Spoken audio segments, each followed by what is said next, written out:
मी Raghunath Kamble tech Marathi Raghu YouTube channel मध्ये आपलं स्वागत आहे।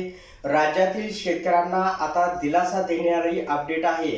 शेतकरी बांधवांनो, आता खरीप पीक विम्याची प्रतीक्षा संपलेली आहे।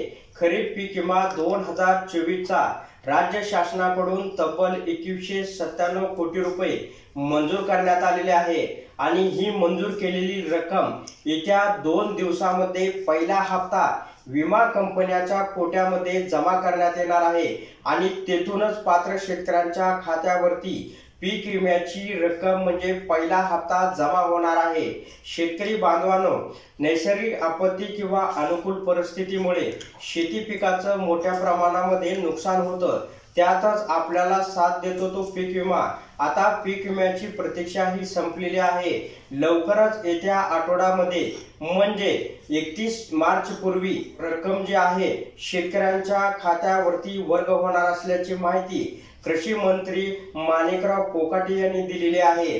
होय, त्यांनी विधानसभेमध्ये स्टेटमेंट दिलं होतं की 31 मार्च पूर्वी या ठिकाणी जो पीक विमा आहे राहिलेला शेतकऱ्यांना तो पीक विमा 31 मार्च पूर्वी पात्र शेतकऱ्यांच्या खात्यावरती जमा होणार आहे।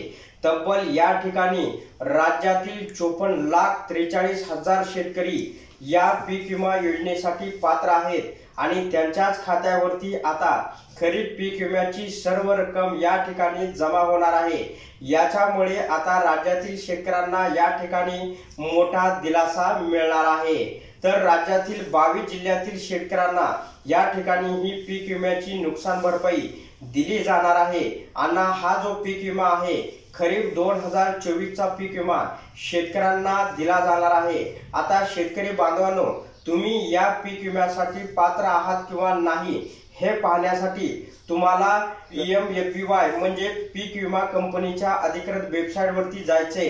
त्या ठिकाणी बेनिफिट स्टेटस असेल, बेनिफिट स्टेटस वरती तुम्हाला जो तुम्ही पीक विमा काढलेला आहे त्याच्यावरती एक पॉलिसी क्रमांक असतो, तो क्रमांक तुम्हाला त्याच्यामध्ये एंटर करायचा आहे आणि त्या ठिकाणी जर तुम्ही पात्र असाल तर तुम्हाला नक्कीच या ठिकाणी पीक विम्याची रक्कम मिळून जाईल। तर अशा प्रकारे राज्यातील शेतकऱ्यांना 2197 कोटी रुपये 31 मार्च पूर्वी सर्व रक्कम या ठिकाणी हळूहळू टप्प्याटप्प्याने जमा होणार आहे आणि पहिला टप्पा 700 ते 800 कोटी रुपये पीक विमा कंपनीकडे दिली जाणार असल्याची माहिती या ठिकाणी कृषी विभागाकडून मिळत आहे आणि तेथूनच पात्र शेतकऱ्यांच्या खात्यावरती ही रक्कम अदा केली जाणार आहे।